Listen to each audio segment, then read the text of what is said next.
Bueno, ahí estamos, vamos arrancando, que como saben, para quienes estuvieron en los encuentros anteriores, la presentación lleva ahí sus minutitos. Darles formalmente la bienvenida al encuentro número 4 de este ciclo de capacitaciones, que se llama Cómo acompañar a las infancias que padecen violencias, construcción de vínculos saludables y de cuidado. Y contarles otra vez, para quienes no estuvieron en los encuentros anteriores o quienes lo van a haber grabado, que este es un espacio, un conversatorio que ofrece de manera gratuita IELADEINU. IELADEINU es una institución de la comunidad judía argentina creado con el fin de promover, proteger y restituir los derechos de niños, niñas y adolescentes. Ahí les estamos dejando el Instagram de IELADEINU, que es ieladeinu.web, por si tienen ganas de seguirnos y seguir conociendo o sabiendo cuando hacemos este tipo de conversatorios o otro tipo de cuestiones. Y contarles que IELADEINU, para implementar ese objetivo que les contaba, lleva a cabo distintos programas socioeducativos, entre ellos el programa de promoción de derechos y prevención de maltrato infantil, que coordinamos junto a Celes Almirón, que es trabajadora social. Yo soy Jani Onickman y soy psicopedagoga, y el objetivo de este programa tiene que ver con propiciar espacios de reflexión e intercambio que permitan generar condiciones para que niños, niñas y jóvenes crezcan en contextos saludables, donde se promocionen sus derechos y se creen pautas de cuidado, previniendo todo tipo de violencias. Como les contaba en los encuentros anteriores, para esto hacemos distintas actividades. Una de ellas tiene que ver con ofrecer capacitaciones. Ofrecemos estos conversatorios abiertos y gratuitos para toda la comunidad, pero estas capacitaciones o espacios de reflexión que fueron transitando también las ofrecemos de manera gratuita para clubes, organizaciones e instituciones educativas. En el Google Forms que les compartimos van a ver que la última pregunta dice si quieren que llevemos estas capacitaciones a su espacio de trabajo, así que ahí nos pueden contactar para que pactemos estos 3 módulos, estos 3 encuentros para hacerlos a lo largo del año. Además de estos 3 espacios de reflexión sobre la práctica, también ofrecemos espacios de asesoramiento para compartir situaciones, por ejemplo, más vinculadas a violencias en la dinámica grupal o de convivencia entre niños y niñas, o situaciones que quieren acompañar de alguna familia. Ellas están teniendo un montón de encuentros ante una situación compleja y quieren compartirlo con alguien más para pensar ahí otras estrategias o hacer un recorrido ahí del acompañamiento que estuvieron haciendo. Así que también ofrecemos esas reuniones donde la idea es hacer como una especie de covisión. También, además de los 3 módulos de capacitaciones o espacios de reflexión para la práctica, ofrecemos un espacio de trabajo o de taller, que la idea es encontrarnos con la institución, que trabajemos en torno a una temática, por ejemplo, construcción de pautas de cuidado, porque tienen ganas de armar un taller con las familias, y que en ese espacio de trabajo, juntos, podamos armar esa planificación. Ese es como otro espacio que también ofrecemos.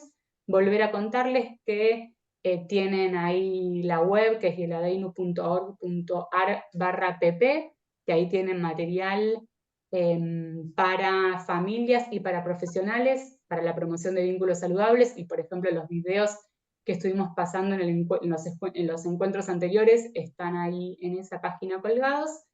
Y la otra actividad, digamos, el otro programa que está en el marco de promoción de derechos y prevención de maltrato infantil es el programa de Melavin, que es un curso de acompañante terapéutico especializado en niñez y adolescencia. Ahora en abril está arrancando este curso. Este sí es un curso pago que se da en el turno mañana y en el turno tarde, y si tienen ganas de tener más información sobre este curso de acompañante terapéutico, tienen ahí el mail de Virgi, que es la coordinadora del programa de Melavin. Y bueno, contarles que este es nuestro cuarto y último encuentro, siempre con Celes. Cuando pensamos en estas capacitaciones abiertas a la comunidad, intentamos que en el último encuentro salirnos un poco de la temática de las violencias y pasar a compartir experiencias o recursos o estrategias que tengan más que ver con lo placentero y con el disfrute. Entonces, por eso para esta vez, el año pasado, fin de año, convocamos a la juglaresa y el último conversatorio tenía que ver con literatura y derechos.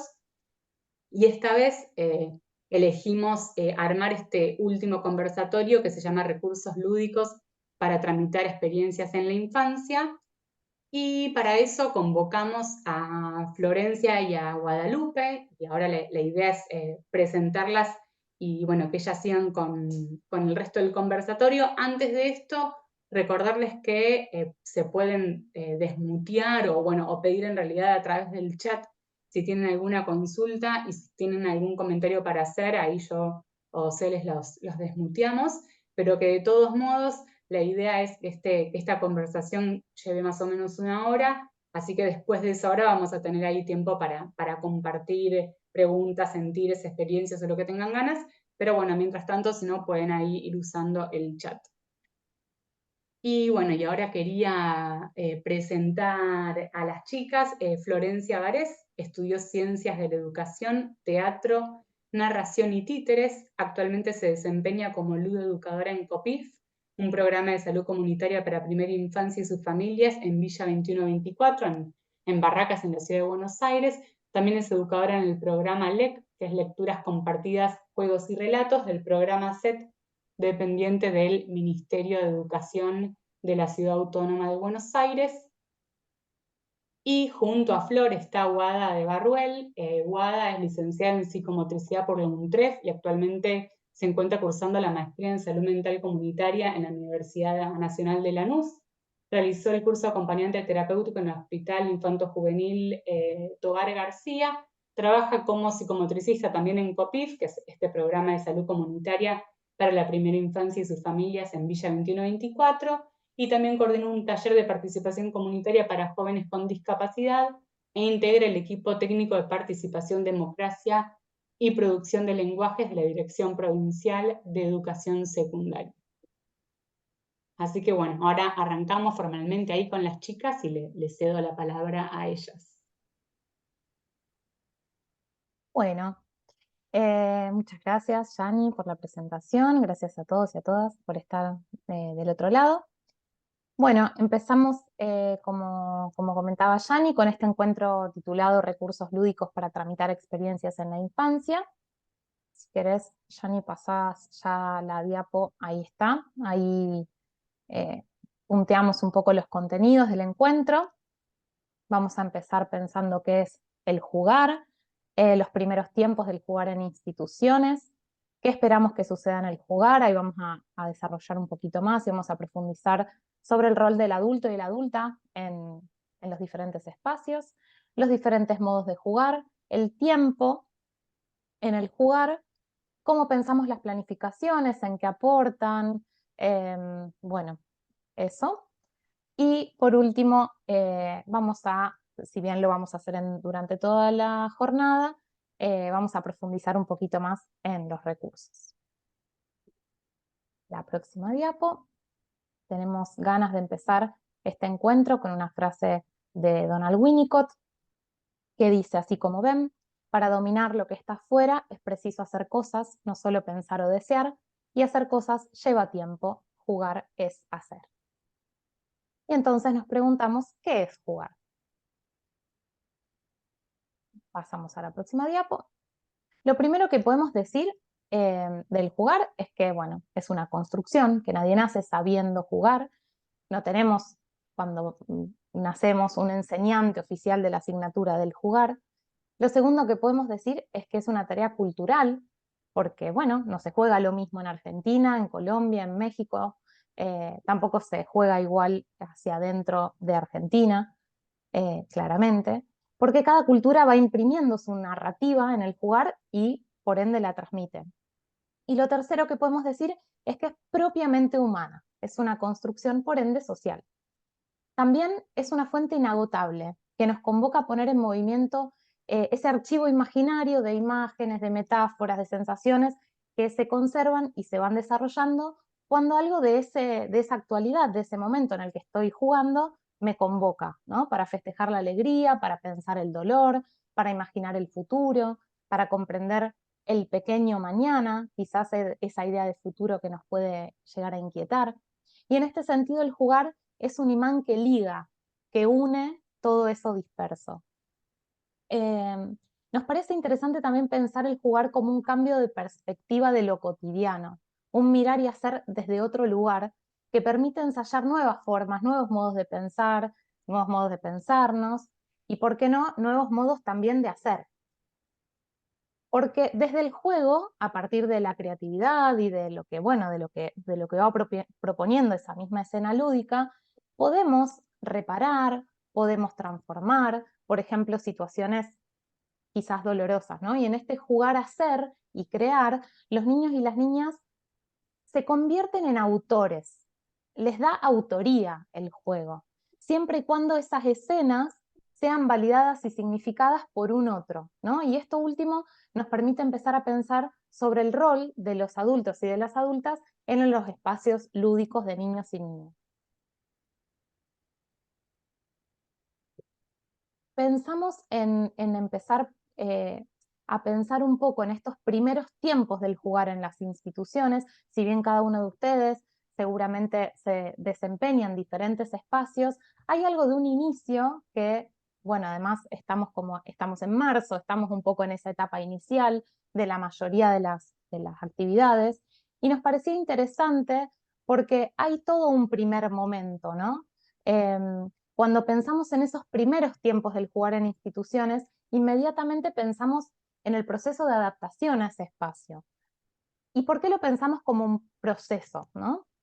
Porque, bueno, no es igual decir los niños y las niñas se adaptan o pensar que inician o que atraviesan un proceso de adaptación. Porque uno se puede adaptar a situaciones que quizás no son positivas para el desarrollo de su psiquismo. Y el costo de esa adaptación se va a traducir de diferentes maneras según la singularidad de cada uno y de cada uno.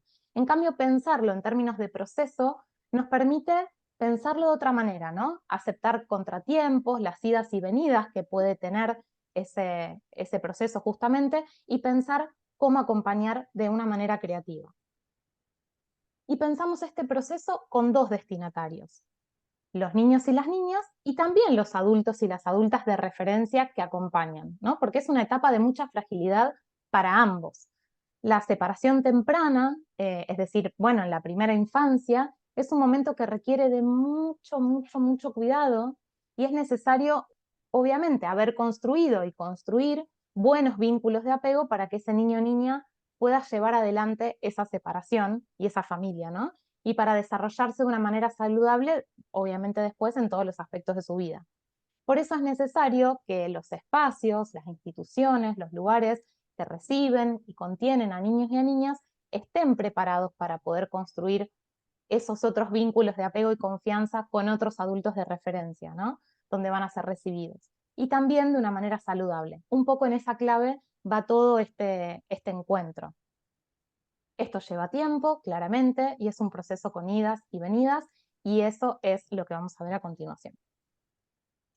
Bien, si quieres, ahí está. Bueno, nos preguntamos cómo podemos acompañar el proceso de adaptación. En primer lugar, siendo empáticas, estando atentas a las necesidades de los niños y de las niñas, entendiendo que luego de estar hasta hace muy poquito tiempo cuerpo a cuerpo con su mamá, están atravesando quizá por primera vez, la primera vez que se separan, y no pueden comprender que si su mamá o esa figura que está acompañando ese proceso se va, no es para siempre. También pensamos en la importancia de generar rituales de inicio que sean cálidos, amorosos, respetuosos, y pensamos en esto como yendo de menos a más. Tiene que ser un momento de encuentro con los objetos que hayamos elegido, con el espacio, con sus compañeras y sus compañeros, con las personas que están a cargo de ese espacio lúdico. Y nuestro rol va a ser fundamental para poder generar nuevos vínculos de apego y de referencia, para poder convertirnos en esos nuevos vínculos de apego y de referencia para los niños y las niñas. También estar atentas a los gestos y a las manifestaciones corporales de los niños y de las niñas. Si están tensos, si están siempre en un rincón o están haciendo puchero o de repente observemos como un gesto de alarma, como de miedo, poder decodificar sus necesidades y que no sea un momento de angustia en soledad sin darle un marco. También anticipar y preguntar siempre y sobre todo si vamos a accionar sobre los cuerpos de los niños y de las niñas. Muchas veces no hablan o porque no tienen un vínculo de referencia construido con nosotras, no nos dicen qué están sintiendo o qué les está pasando. ¿No? Aparecen en estas manifestaciones o en su gestualidad como estábamos diciendo. Y ahí es importante hacernos presente desde la palabra amorosa, desde la pregunta, poder acompañar, desde un querés que te acompañe, necesitas un abrazo, querés que vayamos a jugar juntos. Y también nos interesa decir acá que no engañamos a los niños y a las niñas, como por ejemplo esperar a que se entretengan con algo y en ese momento decirle a la mamá que se vaya o que la mamá aproveche para retirarse, la mamá, el padre o quien esté acompañando ese proceso de adaptación, porque eso no contribuye a generar un vínculo de confianza y de seguridad con el espacio. No accionamos tampoco sin anticipar y sin preguntar primero. Y los mismos para las familias y los acompañantes. Es importante crear ahí un vínculo de seguridad donde podamos acompañar entre todos y todas con amor y propositivamente este proceso. Ahora nos interesa traerles una experiencia de nuestro trabajo, donde a partir de la lectura que hacemos de un grupo de niños y de niñas y de sus madres, surge una idea para poder acompañar este proceso de adaptación. Esta experiencia es de COPIF, del lugar donde les contamos que trabajamos, ubicado en la Villa 2124, en el barrio de Barracas. Trabajamos en un primer piso, donde cuando subís hay un pasillo muy largo, donde te encontrás primero con una puerta que la llamamos la ludoteca, donde desarrollamos los talleres de juegos con las niñeces, y un segundo salón que la llamamos aula taller, donde suceden los talleres con las adultas. Cuando empezamos las rondas con las mujeres y en simultáneo las rondas con los niños y las niñas, el espacio de juego, observamos que había niños y niñas que aún necesitaban seguir jugando en la cercanía de sus adultas de referencia, de cuidado, y que cualquier acción para intentar que el niño o la niña se quede en el espacio de juego sin su mamá lo angustiaba o la angustiaba. Y estas acciones eran enmarcadas en un entorno de cuidado y de respeto. Es decir, eran acciones anticipatorias. Siempre previamente, antes de empezar, les contábamos dónde se iban a quedar sus mamás. También invitábamos que primero entren esas adultas al espacio de juego. En el caso de ser posible, que en nuestro caso sí es posible, si el niño o la niña lo demanda, luego la llevábamos hasta el lugar donde estaba su mamá. Y por esta razón, no sé si ya... Sí. Y por esta razón armamos un espacio intermedio de juego. Ese pasillo que les contaba se convirtió en otro escenario lúdico más, y la frontera de la puerta donde conversaban las adultas. Era algo así como un recorrido que culmina en el espacio de juego. Como todo recorrido, encontraba obstáculos, desafíos, pero todo esto se hacía en la cercanía de esa adulta de referencia hasta poder armar un vínculo con nosotras, tejer esos lazos de confianza y empezar a volvernos un lugar seguro. ¿Cómo hacíamos esto? Bueno, en el inicio lo hacíamos siempre con cuentos, y todos y todas juntas, para esperarnos, para que sea un momento compartido, donde leer un cuento, donde conocer al niño y la niña que llegaba al espacio, también con nosotras mismas, ¿no? Un momento que, repetido en el tiempo, se convirtió en nuestro ritual de inicio. Nos esperábamos siempre con cuentos. Y una vez que dábamos por iniciada la actividad, empezábamos a desarrollar este espacio intermedio de juego. Bueno, pensábamos en juegos y experiencias que permitan la ausencia y la presencia. Perder de vista un objeto y de repente volver a encontrarlo, juegos de traslado, habíamos armado cajitas con totoras, de arrastre, aparecer y desaparecer, arrojar objetos desde adentro de la ludoteca hacia el pasillo donde se encontraba el niño y la niña, y así empezar a convocarlos y a convocarlas. Lo mismo con autitos, armábamos una pista que iba desde el aula taller hasta la ludoteca, tirarles el autito, pedirles que lo devuelvan. Primero creábamos un vínculo entre los dos espacios con un objeto que lo usábamos como mediador. No eran ellas y ellos en un principio, sino un objeto que desaparece y vuelve a aparecer. Entonces, de a poco, en la repetición de esa acción, se iba convirtiendo en un juego, iban entendiendo que estaba esa posibilidad también en ellos y en ellas, ¿no? En aparecer y desaparecer, en ir y venir. Bueno, y estos espacios intermedios lo usábamos como una transición. Lo pensábamos como un puente que une, pero que a la vez también separa. Y en ese ir y venir sucede la transformación en los sujetos. Bien, esto es respecto al proceso de adaptación. Seguimos ahora con la siguiente diapositiva. Bien, nos preguntamos entonces qué esperamos que suceda en el jugar, ¿no? Pensando en este inicio y pensando una vez ya iniciada la jornada. Y por ende, cuando pensamos en esto, en qué esperamos que suceda en el jugar, empezamos a pensar un poco en el rol del adulto en el jugar. Y acá nos interesa identificar, obviamente a modo de revisión y de reflexión y no de crítica, la forma en que como adultos acompañamos el juego de las niñas y de los niños. En principio, la disponibilidad lúdica y corporal. Nos parece en principio interesante hacer una distinción, ¿no? Porque una cosa es ponerse al servicio del juego, que los niños y las niñas hagan o nos indican qué hacer, y otra cosa es disponerse. Y acá entra a jugar el deseo. Hay una elección de estar ahí. Estar disponible implica tiempo, implica presencia, constancia y permanencia. Y sobre todo en la primera infancia, la presencia se enriquece justamente en esa constancia. Tanto el niño o la niña como la adulta van ajustando, acuerdan, marcan un tiempo en la relación compartida, en ese juego, tiempos de pausa, desvío, intervalos, ritmos. Entonces, ¿qué es lo que ponemos disponible, no? Si se trata de una tarea profesional, como en este caso, lo disponible debe estar dirigido a producir efectos. Pueden ser educativos, terapéuticos, subjetivantes, dependiendo del marco del que estemos hablando, y para eso es necesario ubicarse en una posición observante o lúdica y por ende, de nuevo, disponible. En segundo lugar, por decirlo de alguna manera, la conquista del fenómeno del jugar reside en gran parte en que los adultos y las adultas referentes que estamos en estos espacios de juego aceptemos el despliegue de las escenas de las niñeces como válidas e importantes. Ser, por ejemplo, vencido en un juego o cuidado o mandado, siempre en el espacio del jugar y en ese marco, es a veces negado por el adulto, que sostenemos en nuestro poder a fuerza de convocar a la realidad, ¿no? Muchas veces también como una forma de resistencia. Por ejemplo, en una escena de juego compartido, que muchas veces lo hacemos, porque como contábamos que trabajamos en espacios separados, muchas veces, depende de los objetivos del dispositivo y del espacio y de las familias con las que estamos trabajando, hacemos jornadas de juego compartido. Estamos jugando con pelotitas, ¿no? Como si fueran meteoritos. Ya no eran pelotitas, eran meteoritos.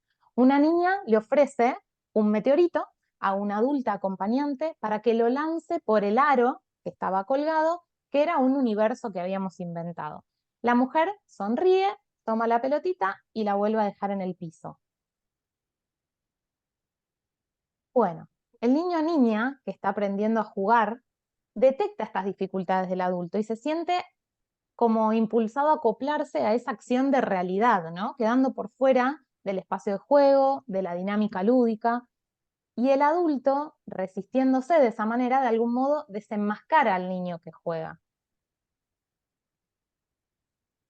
Justamente vinculado a esto es el siguiente punto, que es esto de que jugar es cosa seria, que ya seguramente lo han escuchado mucho, es una frase que se dice mucho, pero nos gusta traerla porque da cuenta justamente de que cuando se juega con otro, no solo es necesario estar convencido de que, por ejemplo, una pelotita puede ser un meteorito, un palo puede ser una espada, sino hacerlo creíble para el otro, estar realmente adentro de esa escena, ¿no? El juego pide que se responda con cierto respeto, y por ejemplo, si soy amenazado con una espada que era antes un palo y de pronto es una espada, bueno, con cierto temor, ¿no? Si el otro es un adulto, ahí en ese juego, pone en juego su función de acompañamiento, de complementariedad, es un rol complementario. Para que un palo que se convirtió en una espada ejerza una amenaza, bueno, el amenazado tiene que mostrar signos de temor, de preocupación, quizás alejarse del peligro, refugiarse, ¿no?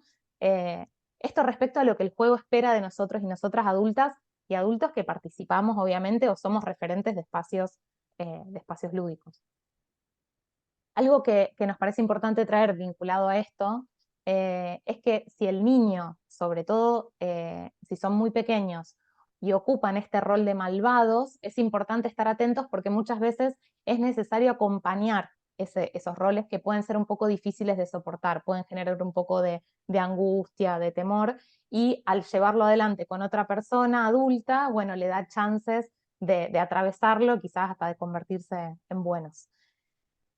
Y entonces cuando decimos que el juego es cosa seria, nos referimos, entre otras cosas, como hablábamos, ¿no? Aquel universo en el que se ingresa cuando se juega, hablando de universos, y la traemos acá a la gran Graciela Montes, que en su libro La frontera indómita hace referencia, en un momento ya relata todo el placer y bueno, y desarrolla, es hermoso el libro, desarrolla como el placer que le generaba un momento de lectura compartida con su abuela. Y dice, el efecto radicaba en lo que le sucedía a uno cuando estaba dentro del cuento, y no en el contenido del cuento, o en lo que el cuento significaba, o podemos decir intentaba enseñar, ¿no? Muchas veces nos ponemos un poco utilitaristas a la hora de elegir un cuento, elegir una historia, como si tuviera que siempre enseñar o dar un mensaje de algo, ¿no?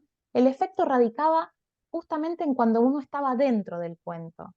Y ella misma dice, parecido al juego, nada juguetón y perfectamente serio, en el que nos embarcábamos entonces, nos disfrazábamos para ser otros, ni más ni menos igual que en la tragedia griega, o convertíamos la baldosa del patio en un estanque, un campo de batalla, una cuna.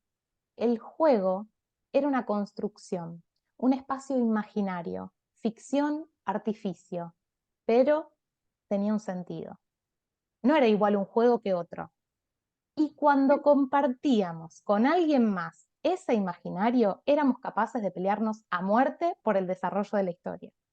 Cada peripecia era fundamental. El juego nos importaba, era nuestra obra y nos sentíamos responsables. Jugar nos ayudaba a entender la vida. La frontera indómita se llama, que ahí vi que preguntaban, de Graciela Montes. Bien, el juego como invitación y no como obligación es el siguiente punto. Esto es súper importante porque no hay posibilidad de encuentro con un otro cuando el juego se impone o se fuerza o se obliga.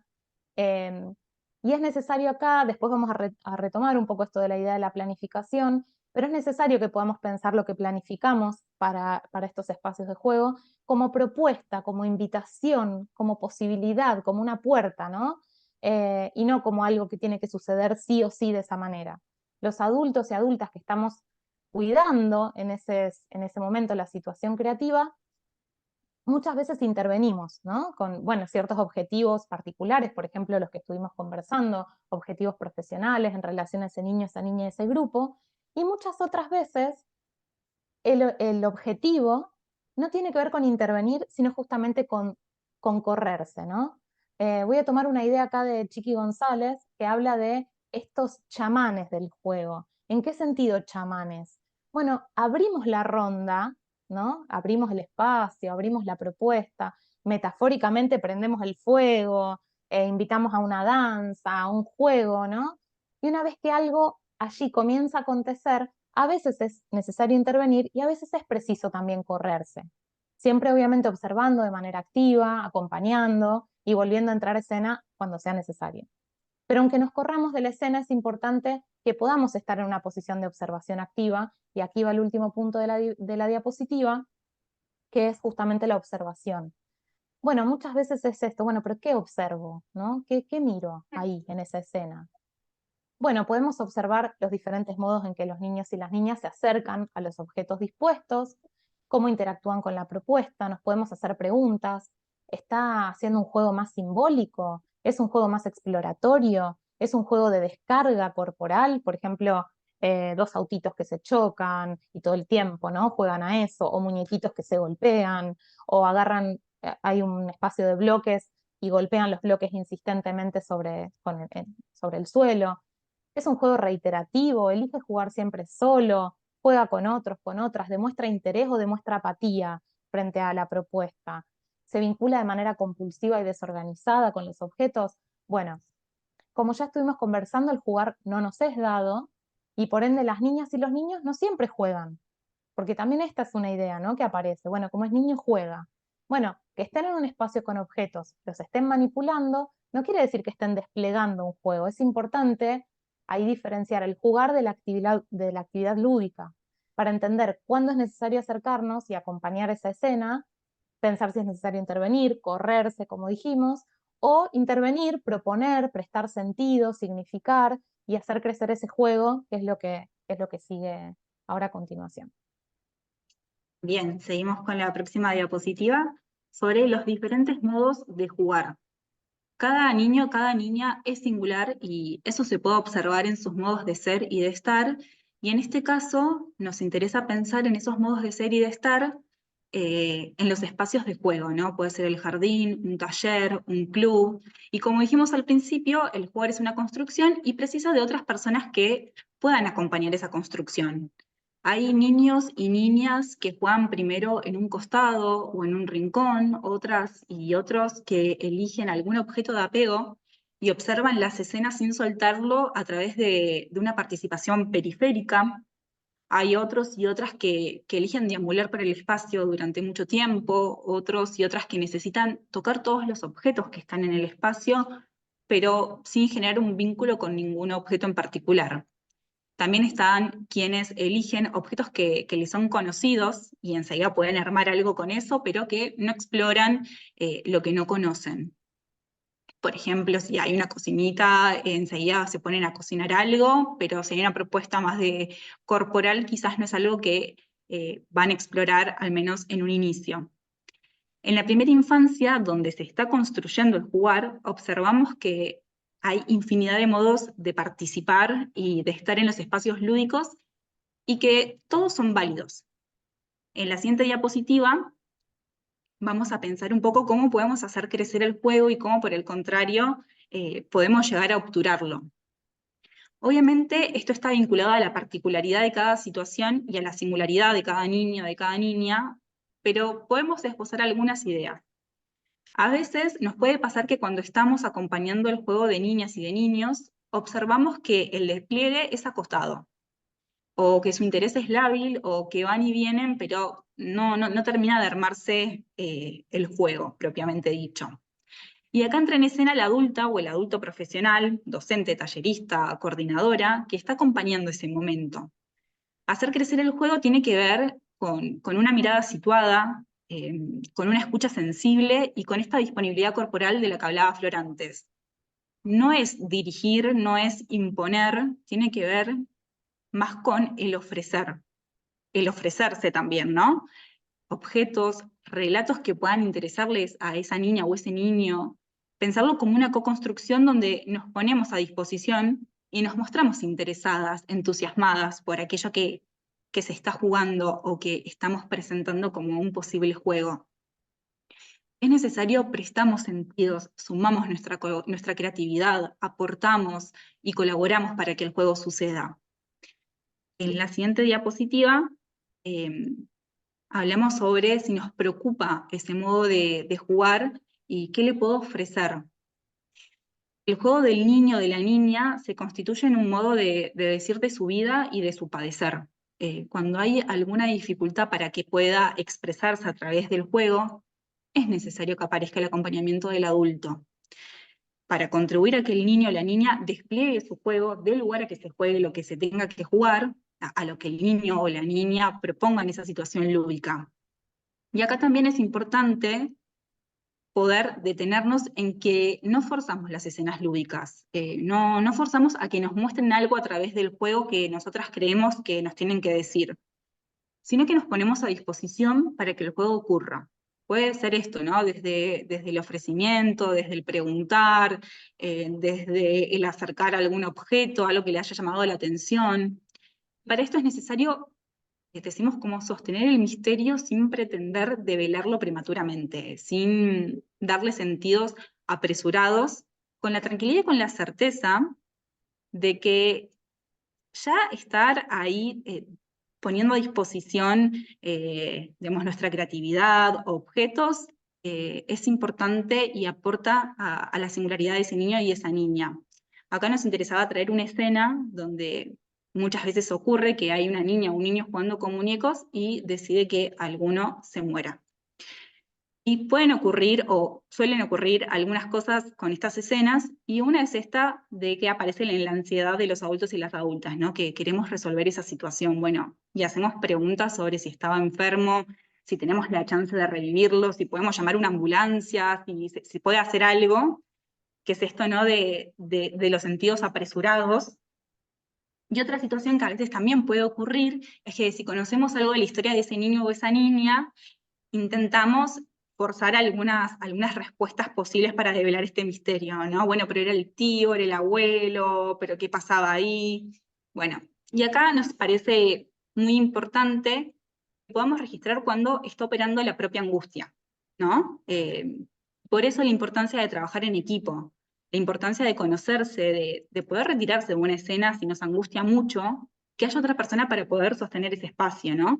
El trabajo en equipo también es de mirar y es de sostén. Por ejemplo, si yo observo que mi compañera está angustiada, le ofrezco que se retire, que pueda tomar aire, que pueda descargarse, y queda una ahí sosteniendo el espacio, y los niños y las niñas de este modo tampoco están expuestos a la angustia del adulto o del adulto, ¿no? Nos cuidamos entre nosotras y también estamos cuidando a los niños y a las niñas.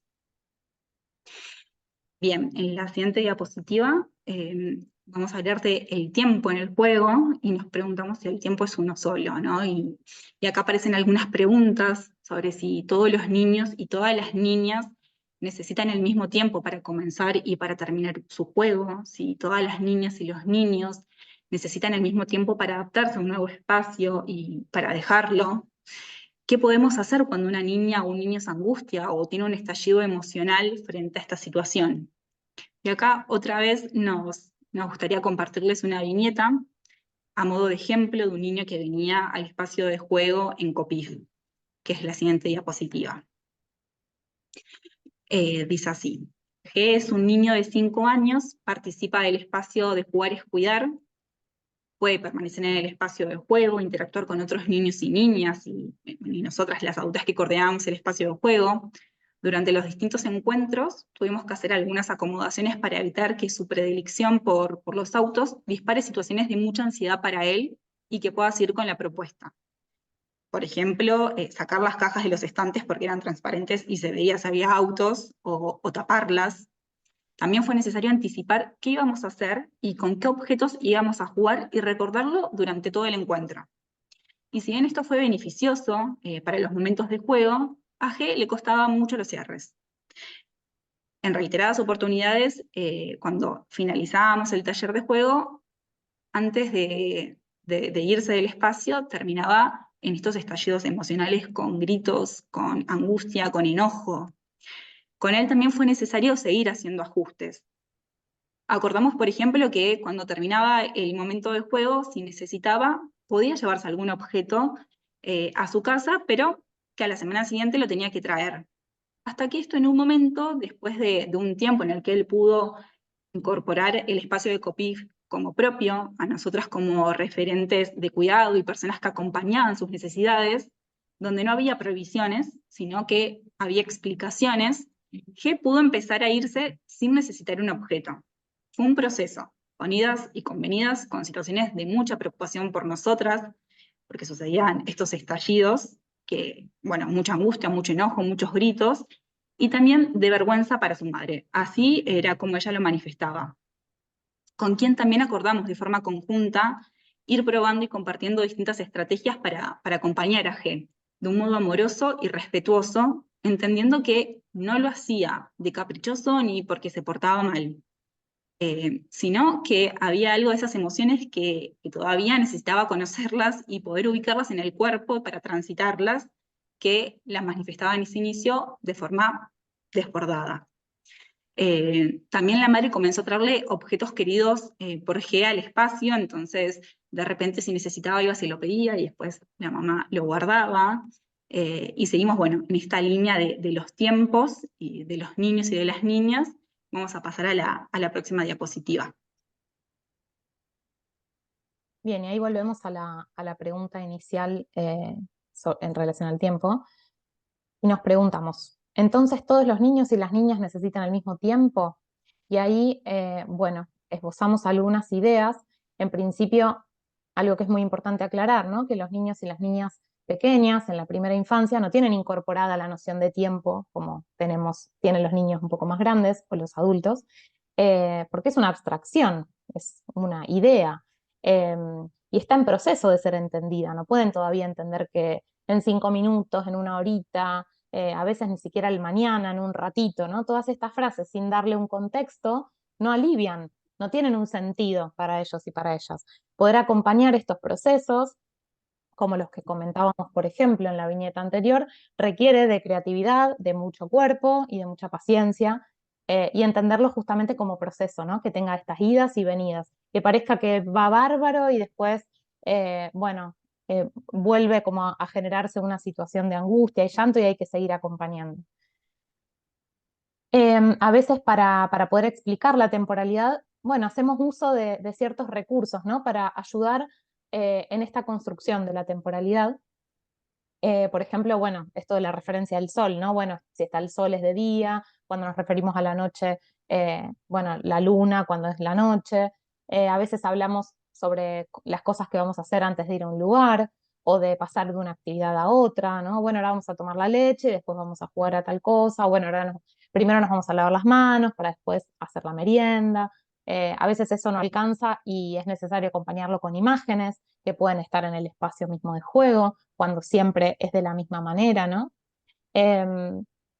Nosotras hay algo que nos sirve mucho y que nos gusta mucho hacer, además, que es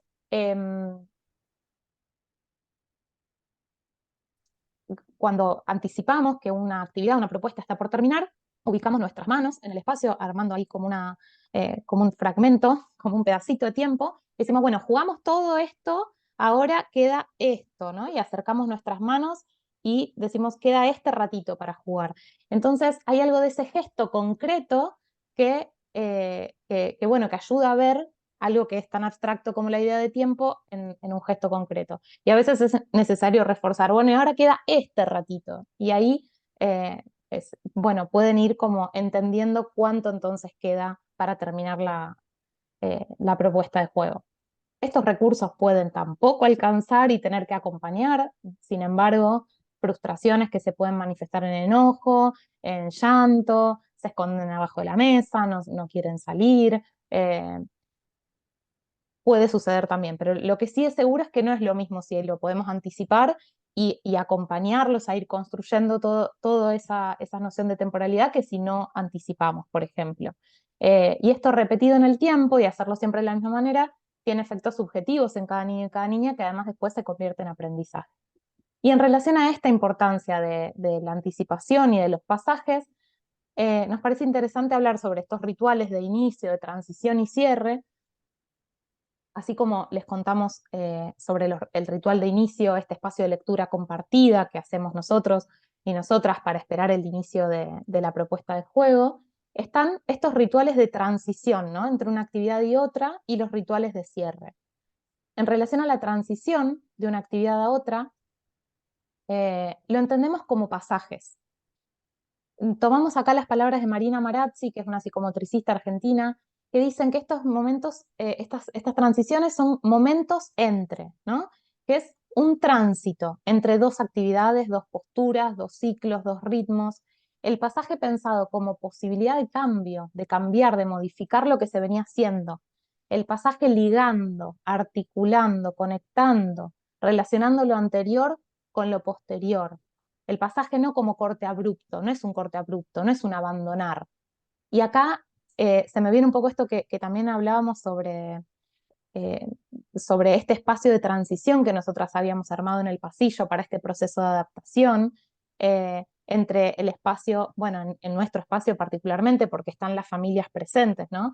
Pero en este espacio de transición que habíamos armado el caminito para vincular los dos espacios, el corte, para que no sea justamente este corte abrupto, ¿no? No es, bueno, ahora estás con tu mamá y ahora no, sino que requiere como de ese pasaje y de ese momento articulando 2 espacios, 2 estados, 2 estar con y estar sin, y después poder volver a estar con, ¿no? Los rituales de pasaje tienen justamente esto.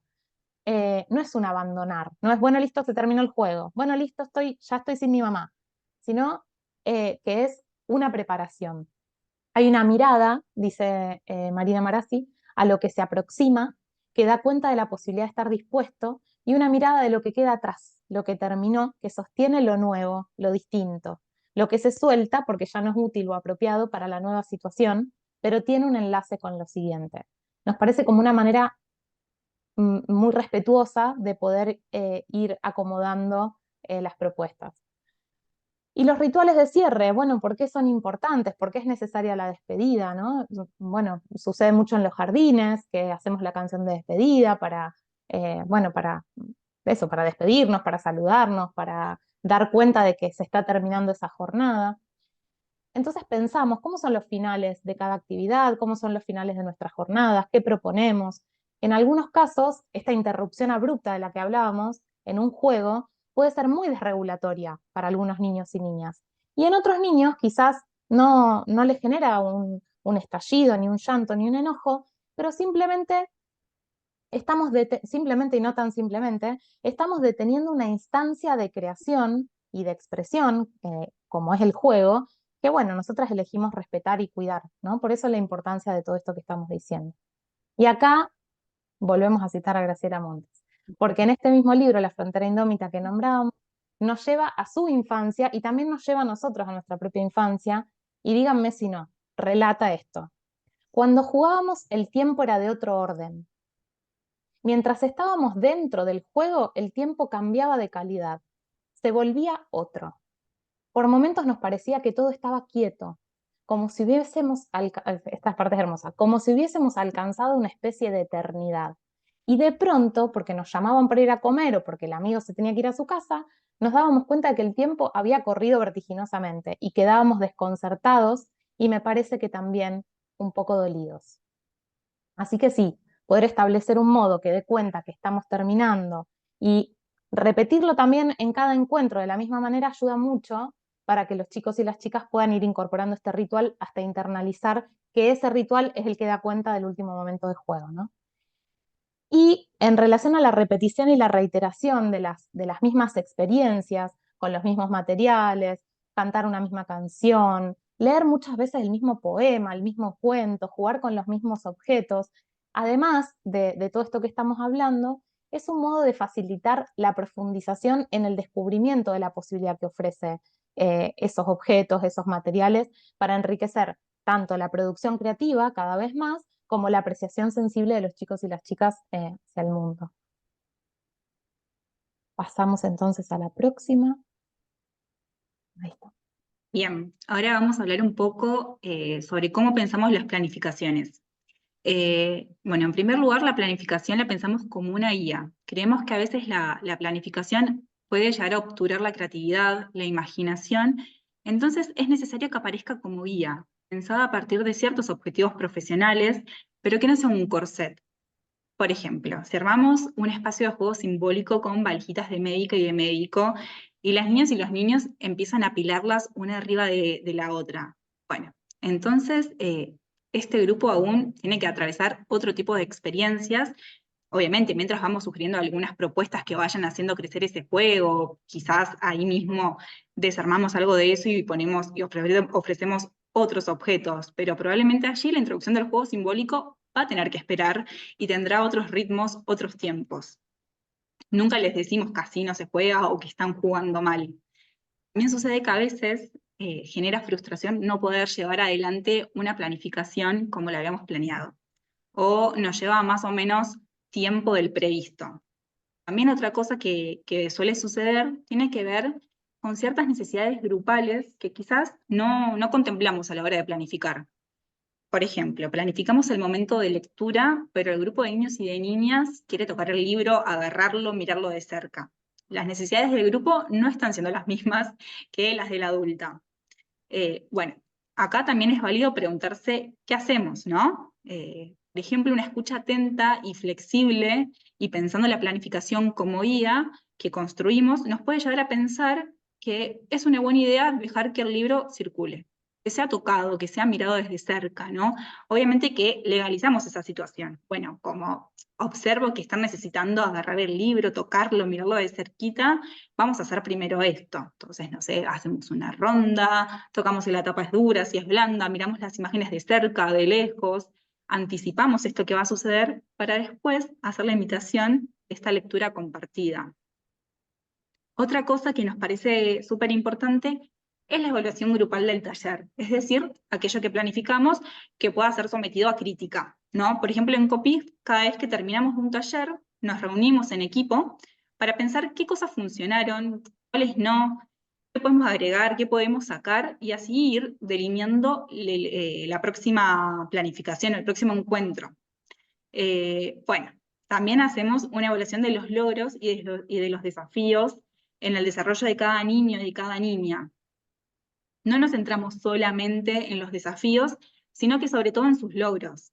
Bueno, cómo podemos acompañarlos, cómo los podemos profundizar. La planificación y cada intervención en el espacio de juego la pensamos desde la potencia, desde la potencialidad de los niños y de las niñas, y no tanto desde la falta, ¿no? Puede ser tentador pensar desde lo que les cuesta, en el mejor de los sentidos, porque queremos ayudar, porque queremos pensar estrategias para que eso pueda mejorar, pero hay que tener cuidado de que no se vuelvan ejercicios o propuestas que refuerzan aquello que no pueden. Planificaciones que pensamos tienen que poder también pensar los contextos, los grupos y las particularidades. Algo que también creemos muy importante es poder repensar el para qué de lo que estamos haciendo. Para que la planificación no se vuelva rígida, hacerse algunas preguntas ayuda. ¿Para qué estoy haciendo esto? ¿Para quién? ¿Para quiénes? Poder definir objetivos grupales, individuales, siempre siendo pacientes con los procesos y evaluar constantemente las pretensiones en relación al desarrollo de los niños y las niñas, ¿no? Esta planificación pensada en el contexto, de forma situada. Y por otro lado, muchas veces también tomamos decisiones que son arbitrarias, que no tienen mucho sentido y podemos estar obturando la exploración y la creatividad de esos niños y de esas niñas. Por ejemplo, en una sala de jardín, un niño de 2 años que está jugando con autos decide agarrarlos y ponerlos sobre la mesa, pero la docente no se lo permite porque le indica que solamente se puede jugar con los autos en el piso. Bueno, acá cabe preguntarse por qué, qué objetivo, qué sentido tiene esta decisión que estoy tomando, ¿no? Le explicamos por qué sí y por qué no. También nos preguntamos si tomamos algo de eso para pensar en una próxima actividad. Por ejemplo, a partir de lo que hizo este niño, al día siguiente podemos proponer hacer lo mismo, pero de modo grupal, ¿no? Valorando eso que trajo, dándole esto que decíamos, ¿no? Dándole autoría, eso que hizo fue importante, tenía que ver con una necesidad de él. Y de este modo podemos adaptar los objetivos de esta planificación a las necesidades de los niños y de las niñas y del grupo que tenemos a cargo, ¿no? En este sentido es que a veces podemos hacernos estas preguntas para cuestionar esto que está establecido y que nos parece importante cuidar aquello que está sucediendo ahí en la escena de juego. Bien. Bien, ya estamos casi llegando al final. Esta es la última diapositiva. Bueno, acá les vamos a compartir, más allá de que lo hemos estado haciendo, pero como más sistemáticamente, algunos recursos. Nos parece interesante compartirles este concepto de que todo lo que ofrecemos intenta ser una experiencia estética. Este es el concepto, ¿no? Experiencia estética. Pensada la experiencia estética como aquel proceso individual a través del cual percibimos, apreciamos, contemplamos, creamos o participamos de actos que nos conmueve, como cuando vemos una película que nos encanta o leemos un libro que no podemos dejar de leerlo, ¿no? Esas son experiencias que nos generan como una sensación de encantamiento, de magia, ¿no? Algo que tiene el arte y algo que tienen también el juego. Y produce que las emociones internas muten en otras que nos permiten liberar en parte ese tumulto emotivo interno, ¿no? Cada sujeto, mediado por el tiempo, por sus experiencias vitales, se conmoverá o no y se contactará o no con diferentes hechos del mundo exterior. Por eso, entre otras cosas, nos parece tan importante ofrecer diversas experiencias para hacer crecer justamente esa percepción con la que los niños y las niñas se van a ir acercando al mundo. Todo ese bagaje de experiencias estéticas que vayan atravesando va a ser el motor de nuevos aprendizajes y también va a ampliar, como decimos, ¿no?, sus posibilidades de contactarse con hechos que estaban allí y que a veces quizás no percibía. Bueno, dicho esto, organizamos así más o menos en, bueno, recursos de inicios, refugios, recursos de pasajes y recursos de cierre. Los recursos de inicio, como decíamos, ¿no?, la importancia de cómo los recibimos a los chicos y a las chicas, hacerles saber que los esperamos, que los estamos esperando. Que eso, armar un espacio que diga, qué bueno que viniste, te estábamos esperando. Un espacio pensado para ellos, para ellas, que eso va también creando un ambiente de confianza, de seguridad, de ganas de estar ahí.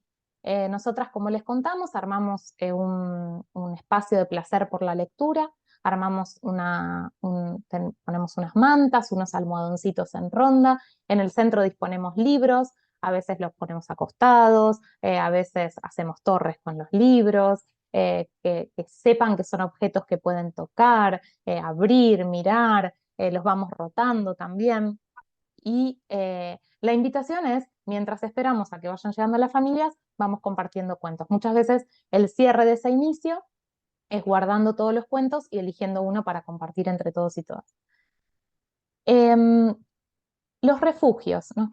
Son recursos súper interesantes. Pueden ser telas, si tienen carpitas, cajas grandes para que puedan meterse adentro, una mesa en la parte de abajo de la mesa, papel, bueno, muchísimos materiales pueden convertirse en un refugio. Suelen ser muy interesantes para trabajar diversas temáticas con las niñeces, desde tener un lugar donde resguardarse del afuera, profundizar esto que decíamos de la ausencia-presencia, entonces el niño o la niña puede elegir cuándo aparecer, cuándo desaparecer, la construcción de un refugio, con todo lo que eso puede significar, armar un refugio, ponerse de acuerdo con otros chicos y otras chicas y armar refugios de manera colaborativa, desplegar recursos psicomotrices. Y acá y en todo en realidad, pero nos parece importante señalar esto de el modo también en que presentamos los materiales, ¿no? No es igual si la tela está rota, si el juguete está roto, si la tela está manchada, si está sucia, si está puesta más o menos así nomás, o si armamos con los materiales que haya, con los sencillos que sean, pero armamos un ambiente bello, acogedor, que sea lindo de ver y de estar ahí, vincular el juego con el placer, ¿no? También pasa por ese lugar, por este aspecto, porque todos los niños y todas las niñas y todas las personas, además de todos los derechos que tenemos, también tenemos derecho a la belleza, obviamente entendida como una construcción social, históricamente situada y que sabemos que no hay una sola forma de belleza, pero sí pensar en crear escenarios de disfrute, ¿no? Que sean lindos de mirar y de contemplar, para explorar y para crear. Recursos de pasaje entre una actividad y otra, esto que hablábamos, ¿no? Guardar los materiales de la actividad que está finalizando, siempre anticipando, como contábamos un ratito antes, hacer una ronda, mirarnos, recapitular con qué jugaron, qué les llamó más la atención, ahí podemos nombrarte, vi que jugaste un montón con tal cosa y qué descubriste, ¿no? Como ese momento de recapitulación suele ser muy interesante. Podemos usar un títere, un muñeco que relate eso que sucedió en la actividad anterior, presente la próxima, hacer una ronda, cantar una canción, bailar, presentar la actividad que viene en una caja tapada y no, esto es un secreto y bueno, y soplar fuerte para que la sábana que tapa la caja vuele y entonces aparezcan los nuevos materiales. Bueno. Como recursos de cierre, bueno, nosotras lo que hacemos es una entrada en calma para conectar un poco con ese cuerpo que jugó un montón y con todas esas emociones que también se pusieron en juego. Ponemos colchonetas, bajamos las luces, a veces ponemos una canción o la cantamos nosotras. También a veces relatamos lo que sucedió, haciendo un relato que recupere un poco lo aprendido, ir nombrando a todos los chicos y las chicas que están en el espacio.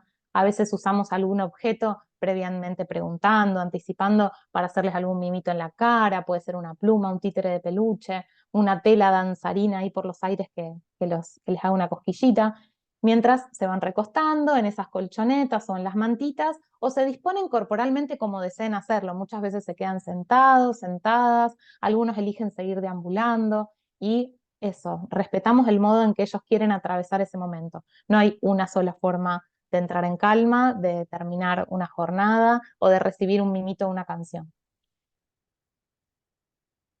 Bien. Bueno. Bueno, ahora sí, llegamos ya a casi el final de este encuentro, ya pasamos por los distintos contenidos que, bueno, que creímos importantes para esta charla y que queríamos compartir con ustedes. Pero antes de finalizar, nos gustaría hacerles un regalo, regalarles un cuento, a modo también de cierre, ¿no? Este podría ser nuestro ritual de cierre, un poquito invitarlos a una entrada en calma, quizás si hace una horita que están sentados de la misma manera, bueno, invitamos a acomodar un poco el cuerpo, si necesitamos mover un poco los hombros, la cabeza suave, los brazos, las manos. Quien quiera puede cerrar los ojos, pero empezar como a disponernos a escuchar esta lectura, que es un fragmento de un cuento que se llama El tiempo tiene nombre, es de Laura Romero, y lo vamos a escuchar a continuación en la voz de Flor. Mamá, mamá, espérame, no vayas tan rápido. La madre de Caleb siempre sale de casa mientras se pone el abrigo. Dice que no le da tiempo. Pero el tiempo es Caleb poniéndose su abrigo. Ni muy rápido, ni muy lento. Solo el tiempo de Caleb. La abuela de Martina siempre escribe sus poemas por la noche. Dice que por el día no tiene tiempo. Pero el tiempo es Martina, escribiendo su nombre. Ni muy rápido, ni muy lento. Solo el tiempo de Martina. Papá, parece que pasó un tornado por la cocina. Cuando el padre de Julieta está en la cocina, hace muchas cosas a la vez. Dice que no le da tiempo. Pero el tiempo es Julieta, pelando una mandarina. Ni muy rápido, ni muy lento. Solo el tiempo de Julieta. Hay muchos tiempos diferentes. Todos tenemos uno. Ni muy rápido, ni muy lento. Y aquí se terminó el cuento.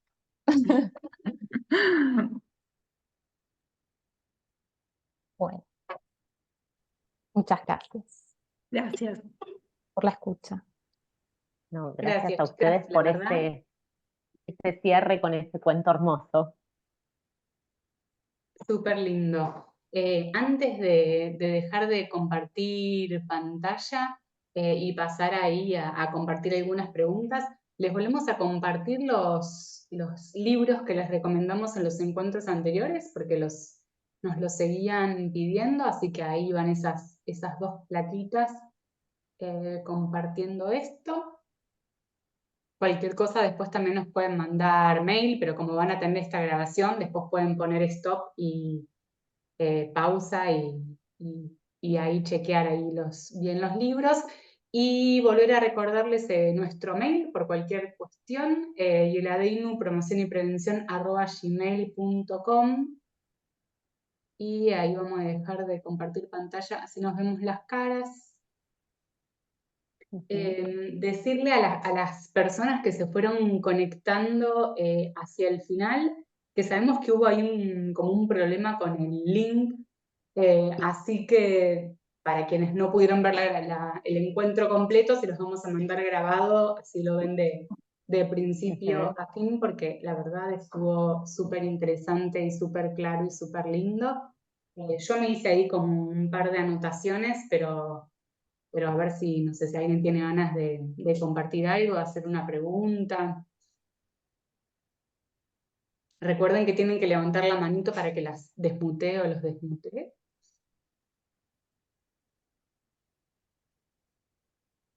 Voy a chequear si hay manitos levantadas. Mm. No, ya ahí estaba Bueno, chequeando. yo si no voy arrancando ahí un poco con lo que me fui anotando para darles tiempo ahí, para que se vayan animando a preguntar o compartir lo que tengan ganas, pero pensaba un poco como que era muy similar como las cuestiones que iban trayendo las chicas en relación a cuál es el posicionamiento de nosotras como adultas referentes de cuidado. Y pensaba que qué raro esto, ¿no? Que estamos hablando de esto de validar, de pensar en un apego seguro, de tener en cuenta los procesos de los chicos y las chicas, de nuestra disponibilidad, de la importancia de conocer el desarrollo de las infancias, de tener en cuenta los procesos, las necesidades de los chicos y las chicas, los contextos. Y pensaba, bueno, que todo esto lo fuimos trabajando también en los encuentros anteriores, y bueno, y acá las chicas estaban compartiendo experiencias vinculadas al juego, y nosotras en los encuentros anteriores veníamos hablando sobre las violencias, ¿no? Sobre cómo deberíamos pararnos o cuál es nuestro rol para acompañar a niños y niñas que padecen violencias. Entonces, pensaba un poco, bueno, en realidad lo que pasa es que más allá de que son situaciones muy distintas, ¿no? De acompañar un juego o acompañar, por ejemplo, el relato de un niño y una niña que nos comparte una situación de abuso, pero bueno, que en realidad nuestro posicionamiento, ¿no? Nuestro rol como adultas y adultos es siempre ese mismo, ¿no? Contener, alojar, estar disponibles, escuchar, no llenar el relato de un niño y una niña o no querer averiguar algo a través del juego, ¿no? Cuando sí les compartía cómo nos posicionamos cuando un niño y una niña nos cuenta una situación de abuso y hablamos de esto de no ser incisivas con las preguntas, ¿no? ¿Qué hacemos? Bueno, ahí también creo que Guada traía esto del juego, que cuando nos comparten un malestar, bueno, no querer estar ahí indagando, salvo que esté en el marco de una cámara GESEL, ¿no? Un proceso terapéutico, pero no querer estar indagando respecto de qué pasa con el juego y ese padecimiento, pero bueno, ahí como es el posicionamiento nuestro como adultas era muy similar a lo que veníamos conversando en los encuentros anteriores. Sí, Jan, y sumo en esto también, ¿no? De registrar a las infancias y adolescencias, pero a las infancias más en el recorte de hoy como sujetos de derechos, ¿no? Como personas que están ahí y que tenemos que poder lograr su protagonismo, su escucha, su tiempo, y cuánto ahí, no sé, me venía muy linkeado al último encuentro cuando hablábamos de las lecturas que a veces hacemos las personas adultas de los vínculos y cómo sexualizamos, en esto también de cómo ahí aparece nuestra mirada adulta, que está como contaminada, me sale, como con otro montón de variables y de cuestiones que en las infancias no sucede y que tenemos que ahí hacer como el ejercicio de acompañar, y retomo el cuento con el que cerraron, que es hermoso, al tiempo de cada uno y de cada una, ¿no? Que no hay un tiempo, que no es que es decir, bueno, o yo estoy apurada, porque nos puede pasar de decir yo estoy apurada y necesito, bueno, entonces también ahí registrar que yo como adulta en ese momento no estoy disponible y que tengo que pedirle a Yani, a Wada, a Flor, me corro y lo tomo a otra persona, o poner en palabras con ese niño, con esa niña, hoy Cele se tiene que ir re pronto, perdón, me tengo que ir corriendo, porque ¿sabes qué? Llego tarde al médico. O porque, pero poder ponerlo en palabras y no hacer el como sí, que a veces en la vorágine, en el día a día y en todo lo que aparece en los marcos institucionales, es algo que nos pasa mucho. De tachar, ¿no? De la chess league y decir, listo, esto ya lo hice, esto lo tenía pendiente, lo hice, y ahí también me parece que ahí transmitimos un montón y en un momento también de mucha ansiedad y de mucha incertidumbre, ¿no? En el que las infancias cada vez también tienen menos tiempos o hay más tiempos apurados porque vivimos en un mundo que cada vez trabajamos más, cada vez hay más cuestiones y el tiempo fue perdiendo valor, ¿no? Eh, como un elemento súper valioso en el poder construir con esos niños y con esas niñas. Bueno, ahí seguía revisando el chat a ver si aparecía alguna manito o alguna pregunta. Van ahí compartiendo, bueno, que les gustó mucho el encuentro, excelente, que muy lindo el cuento. A ver si aparece alguna pregunta. Bueno, por acá no veo. Bueno, no sé si alguien se anima ahí a compartir algo más. Ahora les pasamos el link para los certificados. Celes, no sé si vos lo tenés ahí a mano. Sí, ya lo pasé. Sí, genial.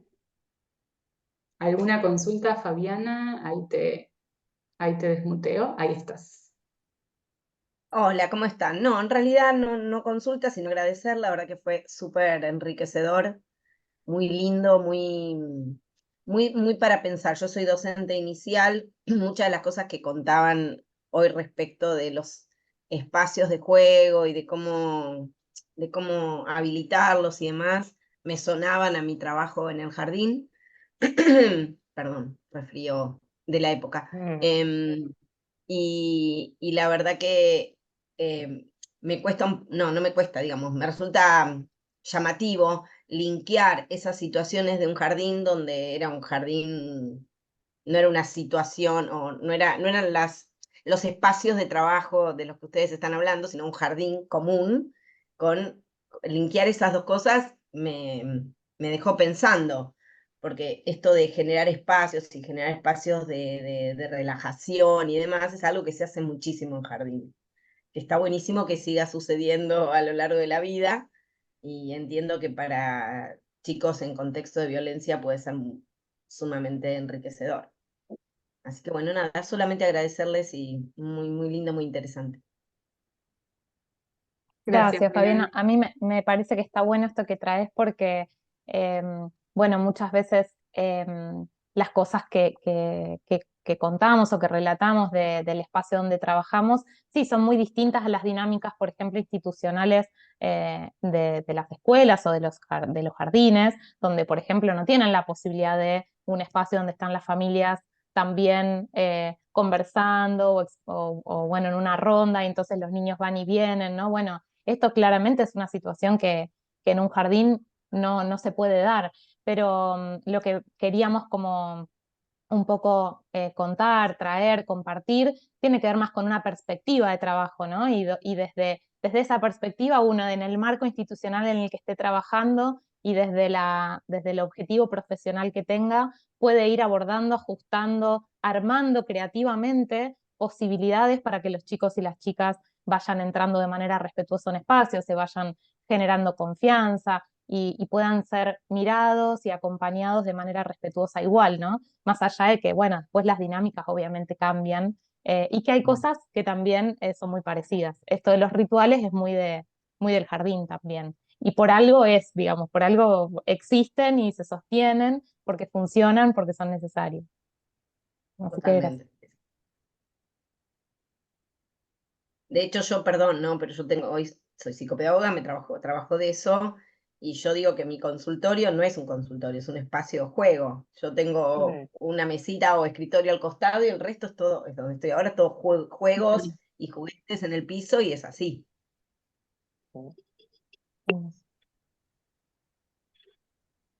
Gracias, Fabiana. A ustedes. Bueno, ya son 8:23, para hacer un día de la semana estamos bastante bien. Si no Pasadas por aparece, lluvia, seguramente. sí. Si no aparece ahí alguna otra consulta, recordarles que les vamos a mandar seguramente este viernes el link con esta grabación. Si no, pueden ir a buscar en YouTube el canal de Hieladeinu y ahí van a encontrar directamente colgado esta capacitación. Seguramente este espacio lo colguemos ya en el día de mañana, así que si no, entran al canal de YouTube y ahí lo van a encontrar. Si no, lo mandamos el viernes de todos modos. Y si alguien no llega a recibir el mail, nos pueden escribir o por WhatsApp o nos ponen un mail y les reenviamos ahí esta grabación. Bueno, agradecerle a todos y todas por estar acá de este lado, pensando las infancias, y Guada y a Flor por compartir tan claramente y amorosamente sus experiencias. No, gracias a ustedes por A la escucha. ustedes. Muchas Y gracias. como venimos diciendo en todos los encuentros, también nada, es esperanzador que sucedan estos encuentros. Somos muchas personas que tenemos deseos de acompañar a las infancias y de repensar cómo acompañamos, y eso es esperanzador. Quedémonos también con eso.